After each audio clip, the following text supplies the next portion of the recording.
आज है 22 अप्रैल 2024 दिन सोमवार। चलिए जानते हैं आज शाम की 50 फटाफट बड़ी खबरों को सिर्फ 10 मिनट में। पर अभी तक आपने इस वीडियो को लाइक नहीं किया है तो लाइक कर दीजिए और आप किस देश, राज्य और जिले की जानकारी चाहते हैं कमेंट बॉक्स में जरूर बताएं। लोकसभा चुनाव में बहुजन समाज पार्टी को एक बड़ा झटका लगा है। बरेली लोकसभा सीट से बसपा उम्मीदवार छोटेलाल गंगवार का पर्चा निरस्त हो गया है। जिला निर्वाचन अधिकारी रविंद्र कुमार ने बताया कि बरेली लोकसभा सीट से 28 प्रत्याशियों ने 42 नामांकन दाखिल किए थे। शनिवार को नामांकन पत्रों की जांच की गई। जांच के दौरान 14 प्रत्याशियों के नामांकन पत्रों को खारिज कर दिया गया है। उन्होंने बताया कि बरेली से बसपा प्रत्याशी छोटेलाल गंगवार ने 2 नामांकन पत्र दाखिल किए थे, एक 16 और दूसरा 18 अप्रैल को। बसपा प्रत्याशी के नामांकन पत्र में कुछ कॉलम खाली थे, इस कारण उनके नामांकन पत्र खारिज कर दिए गए हैं। दूरदर्शन के लोगों को लेकर छिड़ा विवाद थमने का नाम नहीं ले रहा। इस बदलाव के बाद से ही विपक्षी नेताओं की ओर से केंद्र पर लगातार निशाना साधा जा रहा है। पश्चिम बंगाल की मुख्यमंत्री ममता बनर्जी ने शनिवार को इस मामले पर एक्स पर टिप्पणी की है। ममता बनर्जी ने कहा कि दूरदर्शन के लोगों के भगवाकरण और रंग बदलाव से मैं स्तब्ध हूँ। उन्होंने एक्स पर पोस्ट करते हुए कहा कि यह ऐसे समय में किया गया जब देश में लोकसभा चुनाव हो रहे हैं। ममता बनर्जी ने कहा, जब लोग चुनावी मोड में है तो भारत का चुनाव आयोग आदर्श आचार संहिता की इस भद्दे भगवा समर्थक उल्लंघन की अनुमति कैसे दे सकता है। ईसीआई को इसे तुरंत रोकना चाहिए और दूरदर्शन के लोगों के पहले के नीले रंग का करने के लिए बदलाव को वापस लेना चाहिए। रेसलर विनेश फोगाट की बड़ी कामयाबी, पेरिस ओलंपिक के लिए हासिल किया कोटा। जी हां, बता दें भारत के स्टार पहलवान विनेश फोगाट ने वुमेन्स 50 किलो भार वर्ग में देश के लिए ओलंपिक कोटा हासिल किया है। किर्गिस्तान की राजधानी बिश्केक में जारी एशियाई ओलंपिक क्वालिफायर के सेमीफाइनल में विनेश ने कजाकिस्तान की लौरा गनिक्केजी को हराकर ये उपलब्धि हासिल की है। कांग्रेस ने झारखंड की धनबाद सीट पर एक नए चेहरे को सामने उतारा है। जी हां, बात कर रहे हैं अनुपमा सिंह की, जिनका अब तक सीधे तौर पर सक्रिय राजनीति से ताल्लुक नहीं रहा। उनकी सबसे बड़ी पहचान ये है कि उनके पति जयमंगल सिंह उर्फ अनूप सिंह बोकारो जिले की बेरमो सीट से कांग्रेस विधायक हैं। दिलचस्प बात यह है कि इस सीट पर टिकट की दौड़ में कई दिग्गजों के अलावा अनुपमा के देवर और युवा कांग्रेस के नेता गौरव भी शामिल हैं।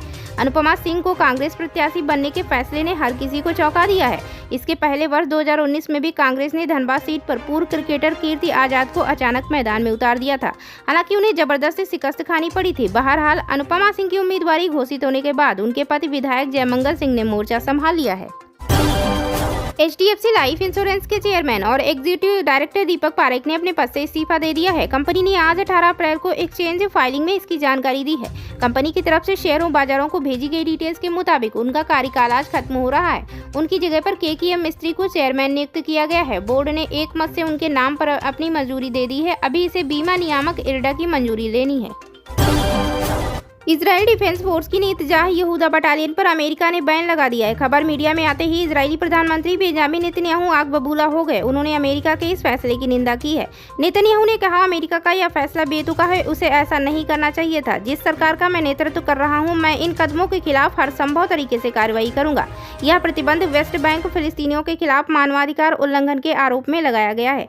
खबरें ये भी हैं कि बाइडेन प्रशासन इस बटालियन को ब्लैकलिस्ट करने पर भी फैसला ले सकता है। अगर ऐसा होता है तो अमेरिकी सैनिकों के साथ नेतन्याह यहूदा के सैनिक ट्रेनिंग नहीं ले पाएंगे। अमेरिकी फंडिंग भी रोक दी जाएगी। अमेरिकी हथियारों पर भी रोक लगा दी जाएगी। प्रधानमंत्री ने भीनमाल में भारतीय जनता पार्टी की चुनावी सभा को संबोधित करते हुए कांग्रेस पर निशाना साधा और कहा कि पार्टी ने परिवारवाद और भ्रष्टाचार का दीमक फैलाकर देश को खोखला कर दिया और उसके इन्हीं पापों की सजा देश पार्टी को दे रहा है। उन्होंने कहा कि जिस कांग्रेस पार्टी ने कभी देश में 400 लोकसभा सीट जीती थी, आज वह 300 सीटों पर चुनाव नहीं लड़ पा रही है। मोदी ने कहा, जो लोग चुनाव नहीं लड़ सकते, चुनाव जीत नहीं सकते, वे मैदान से भागकर इस बार राजस्थान से राज्यसभा में आए हैं।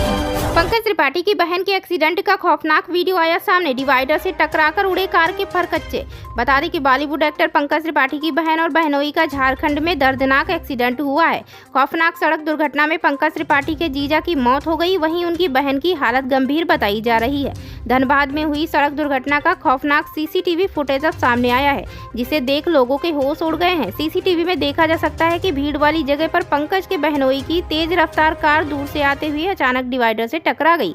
बताया जा रहा है कि हादसे के वक्त पंकज के बहनोई राकेश तिवारी कार चला रहे थे। पुलिस के अनुसार उसने वाहन पर नियंत्रण खो दिया और दिल्ली कोलकाता राष्ट्रीय राजमार्ग 2 पर झारखंड के धनबाद में वाहन सीधे एक डिवाइडर से टकरा गया। मालदीव में संसदीय चुनाव के लिए वोटिंग आज से शुरू हो रही है। इस चुनाव को इंडिया आउट का नारा देने वाले मालदीव के राष्ट्रपति मोहम्मद मोइज़ू के लिए कड़ा इम्तिहान माना जा रहा है। दरअसल 2023 में राष्ट्रपति बनने के बाद मोइज़ू ने भारत के खिलाफ कड़ा रुख अपनाते हुए चीन का समर्थन किया, जिसके बाद अपने ही देश में मोइज़ू का विरोध शुरू हो गया। मालदीव में संसदीय चुनाव के अस्थायी परिणाम देर रात घोषित किए जाने की संभावना है। भारत के साथ साथ चीन की भी इस चुनाव पर पैनी नजर होगी, क्योंकि मोइज़ू के राष्ट्रपति बनने के बाद भारत और चीन के बीच प्रतिद्वंदिता बढ़ गई। मोइज़ू ने चीन समर्थक रुख अपनाया और देश के एक द्वीप पर तैनात भारतीय सैनिकों को हटाने का काम किया। कांग्रेस नेता राहुल गांधी ने अमरोहा में एक जनसभा को संबोधित करते हुए बड़ा बयान दिया है। उन्होंने कहा, दुनिया में ऐसी कोई शक्ति नहीं जो संविधान बदल सके। उन्होंने आगे कहा कि पहली बार इंडिया गठबंधन संविधान और लोकतंत्र की रक्षा कर रहा है। भाजपा इसे खत्म करने में लगी हुई है। इनके नेताओं ने कहा कि वह संविधान को बदल देंगे। दुनिया में कोई भी ऐसी शक्ति नहीं जो संविधान बदल सके। राहुल गांधी ने कहा कि कांग्रेस की सरकार बनने पर अग्निवीर योजना को रद्द कर दिया जाएगा। लगातार पेपर लीक हो रहे हैं, इसे रोकने के लिए कानून लाया जाएगा। युवाओं के लिए पहली नौकरी पक्की नाम से योजना लागू होगी। ग्रेजुएट युवाओं को अप्रेंटिस का हक दिया जाएगा। सरकार आने के बाद किसानों का कर्ज माफ कर दिया जाएगा। किसानों के लिए कमीशन बनाया जाएगा जो उनके लिए योजनाएं लागू करेगा। कांग्रेस ने लोकसभा उम्मीदवारों की एक और लिस्ट की जारी। निष्कांत दुबे के खिलाफ बदला उम्मीदवार। बता दें कि कांग्रेस की ओर से लोकसभा चुनाव के लिए उम्मीदवारों की एक और लिस्ट जारी कर दी गई है। कांग्रेस की इस लिस्ट में 11 नाम शामिल हैं। कांग्रेस ने विरोध के बाद गोड्डा सीट से अपना उम्मीदवार बदल दिया है। अब बीजेपी सांसद निष्कांत दुबे के खिलाफ प्रदीप यादव को चुनावी मैदान में उतारा है। कांग्रेस की नई लिस्ट में आंध्र प्रदेश की 9 और झारखंड से 2 सीटों के लिए उम्मीदवार घोषित किए गए हैं।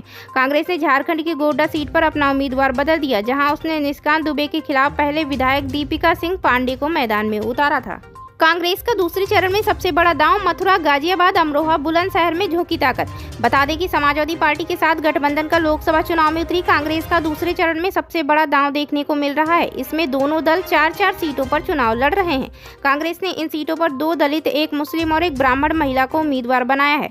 मथुरा की सामान्य सीट पर भी कांग्रेस ने दलित प्रत्याशी पर दांव लगाया है। पार्टी इन सीटों पर अपने स्टार प्रचारकों के जरिए पूरी ताकत झोंकने की तैयारी में है। बता दें कि इन सीटों पर चुनाव 26 अप्रैल को होना है। प्रधानमंत्री बताया उन्होंने 10 सालों में कर्नाटक के लिए क्या किया। कांग्रेस सांसद डीके सुरेश ने दागा सवाल। बता दें, बंगलौर ग्रामीण सीट से कांग्रेस उम्मीदवार डीके सुरेश ने शनिवार को कहा कि प्रधानमंत्री मोदी आज रैली करने आ रहे हैं, तो उन्हें लोगों को बताना होगा कि उन्होंने कर्नाटक के विकास के लिए पिछले 10 वर्षों में क्या किया, उन्होंने कितना पैसा दिया है, वह महंगाई को नियंत्रित क्यों नहीं कर रहे। सुरेश ने आगे कहा कि बीजेपी के लोग झूठ बोल रहे हैं, वे अपने वादे पूरे नहीं कर रहे, जबकि कांग्रेस ने राज्य में अपनी गारंटी पूरी कर ली है। उन्होंने कहा कि यह राष्ट्रीय मुद्दों पर चुनाव है। हम भाजपा और महंगाई के खिलाफ लड़ रहे हैं। बेरोजगारी प्रमुख मुद्दा है। कर्नाटक में नेहा हत्याकांड पर बवाल। सीएम सिद्धरामैया बोले, लव जिहाद का मामला नहीं। बता दें कि कर्नाटक के मुख्यमंत्री सिद्धरामैया ने शनिवार को कहा कि एमसीए छात्रा नेहा हिमेरत की हत्या लव जिहाद का मामला नहीं है। सीएम सिद्धरामैया ने मैसूर में पत्रकारों से बात करते हुए कहा, मैं इस कृत्य की कड़ी निंदा करता हूं।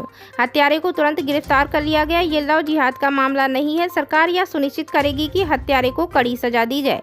किसी की मौत को राजनीतिक कारणों से इस्तेमाल करना दुर्भाग्यपूर्ण है। मामले का अनावश्यक रूप से राजनीतिकरण किया जा रहा है। विरोध प्रदर्शन से सरकार पर कोई असर नहीं पड़ेगा।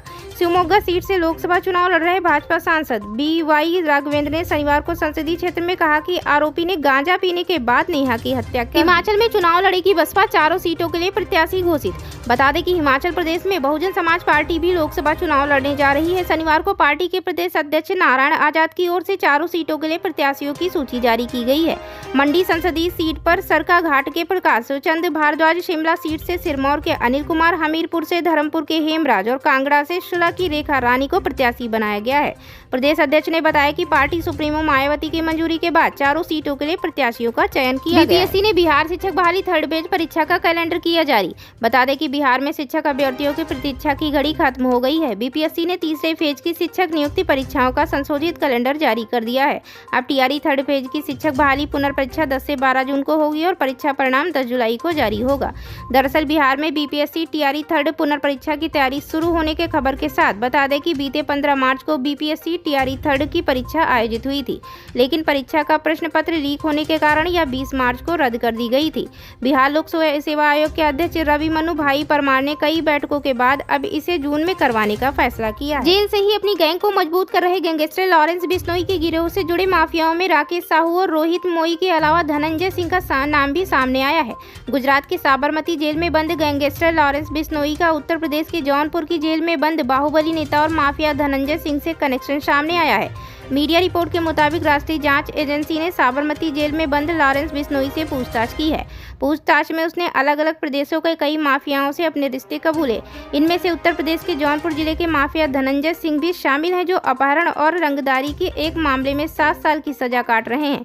धनंजय सिंह की पत्नी फिलहाल बहुजन समाज पार्टी के टिकट पर जौनपुर से चुनाव लड़ रही हैं। लॉरेंस ने जांच एजेंसी को बताया कि वो अपने आधिकारिक नेटवर्क को मजबूत कर रहा है। अपनी गैंग की मजबूती के लिए उसने अलग अलग इलाकों में गैंगस्टरों से हाथ मिलाया है।